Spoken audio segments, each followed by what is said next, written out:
मैंने रिक्शा नहीं, अपनी किस्मत चलाई थी। साहब, आप आईएएस हो, पर आपके हाथ तो अभी भी रिक्शा चलाने वाले जैसे खुरदरे हैं। मैं चुप रह गया, क्योंकि वो सच था।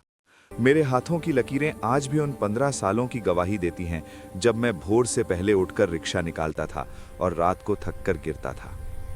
मेरा नाम राजेश कुमार है। उम्र अब 40 के करीब है और मैं आज बिहार के एक जिले का डीएम हूं। पर यहां तक पहुंचने की कहानी वो किसी फिल्म से कम नहीं।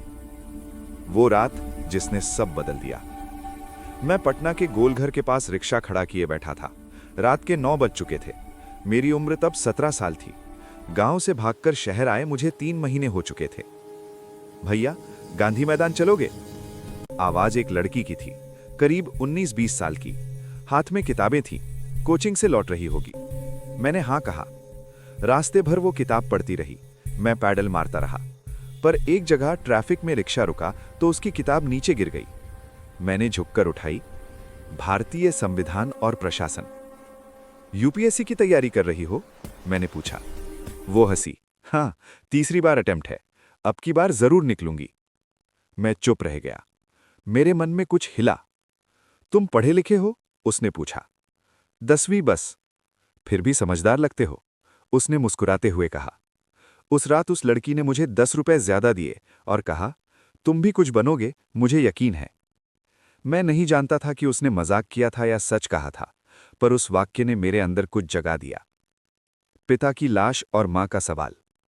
मैं गांव इसलिए छोड़कर आया था क्योंकि वहां रहना मुमकिन नहीं था। मेरे पिता मजदूर थे, ईमानदार, मेहनती, पर शराबी भी। एक रात नशे में गिरकर सड़क पर ही दम तोड़ दिया। गांव वालों ने लाश घर पहुंचाई। मां रोई नहीं, बस मेरी तरफ देखकर बोली, अब तू ही मर्द है घर का। मेरी 3 छोटी बहनें थीं, सबसे छोटी तब 7 साल की थी। मैं समझ गया कि अब पढ़ाई नहीं, रोटी चाहिए। मैंने 2 साल खेतों में काम किया, फिर ठेकेदार के यहां।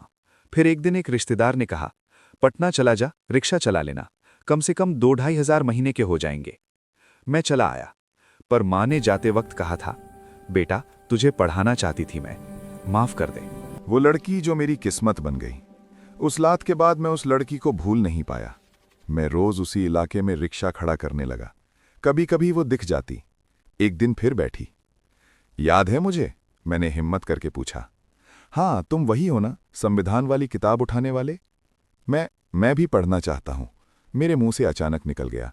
वो गंभीर हो गई। क्यों नहीं पढ़ रहे? मैंने सब बता दिया। माँ, बहनें, पिता की मौत, गांव, मजबूरी, सब कुछ। वो चुप रही, फिर बोली, देखो राजेश, किस्मत वो नहीं जो तुम्हें मिली है, किस्मत वो है जो तुम बनाओगे। मैं तुम्हें किताबें दूंगी। तुम सुबह 4 बजे उठकर पढ़ सकते हो, रात को रिक्शा चलाने के बाद भी पढ़ सकते हो। बस तय करो, हारना है या लड़ना है। उसका नाम प्रियंका था। वो आईएएस की तैयारी कर रही थी और उसने मेरी जिंदगी बदल दी। अगले दिन से प्रियंका मुझे पुरानी एनसीईआरटी की किताबें लाकर देने लगी। मैं दिन में जब भी समय मिलता पढ़ता। रात को एक सस्ते होटल के कमरे में मिट्टी का तेल वाली लालटेन जलाकर पढ़ता। लोग मजाक उड़ाते, अबे रिक्शा वाले आईएएस बनेगा क्या? मैं चुप रहता।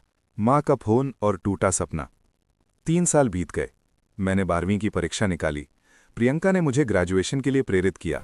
मैं अब रात की शिफ्ट में रिक्शा चलाता और दिन में कॉलेज जाता। एक रात मां का फोन आया, बेटा, तेरी छोटी बहन की शादी तय हो गई है, 50,000 चाहिए। मेरे पास कुल 20,000 थे, 3 साल की कमाई। मैंने प्रियंका को बताया, वो रोई। बोली, राजेश, अभी मत जाओ, अभी तुम्हारा समय है, तुम ग्रेजुएशन पूरी करो। पर मैं चला गया, क्योंकि बहन की शादी मेरे सपनों से बड़ी थी। गांव में शादी हुई। मैंने मां को 20,000 दिए और बाकी का इंतजाम करने के लिए एक महाजन से कर्ज लिया। ब्याज भारी था। मैं फिर से मजदूरी में लग गया। प्रियंका से संपर्क टूट गया। उसने कई बार फोन किया, पर मैंने जवाब नहीं दिया। मैं शर्मिंदा था, मैं हार गया था। वो खबर जिसने फिर से जगा दिया। 2 साल बाद एक दिन गांव की चाय की दुकान पर अखबार में एक तस्वीर छपी। पटना की बेटी प्रियंका सिंह ने यूपीएससी में AIR 47 हासिल की। मेरे हाथ से चाय का कप गिर गया। मैंने अखबार पढ़ी। उसका इंटरव्यू था। उसमें एक लाइन थी, मेरी सफलता में सबसे बड़ा योगदान एक ऐसे व्यक्ति का है जिसने मुझे सिखाया कि हालात से लड़ना क्या होता है। वो एक रिक्शा चालक था, पर उसकी आंखों में सपने थे। काश वो भी अपने सपने पूरे कर पाता। मैं रोया, जोर जोर से। माँ ने पूछा, क्या हुआ? मैंने कहा, माँ, मैं फिर से पढ़ूंगा, अब चाहे कुछ भी हो जाए। असली संघर्ष यहां से शुरू हुआ। मैं फिर पटना गया। इस बार दिल में पक्का इरादा था। मैंने दिन में कंस्ट्रक्शन का काम किया और रात को पढ़ा। सोने का समय घटा दिया, 4 घंटे। बाकी 20 घंटे काम और पढ़ाई। मैंने ग्रेजुएशन पूरी की, फिर यूपीएससी की तैयारी शुरू की, पर पैसे नहीं थे। मैंने फिर से रिक्शा चलाना शुरू किया। इस बार शर्म नहीं थी, गर्व था।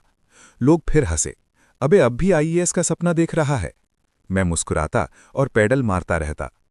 3 बार यूपीएससी में फेल हुआ, प्रीलिम्स ही क्लियर नहीं हो पाया। चौथी बार भी, पर मैंने हार नहीं मानी। 5वीं बार मैंने प्रीलिम्स क्लियर किया, मेंस में बैठा, रिजल्ट में नाम नहीं आया। 6ठी बार फिर prelims clear, mains clear, interview और फिर फाइनल रिजल्ट में मेरा नाम था, रैंक 387।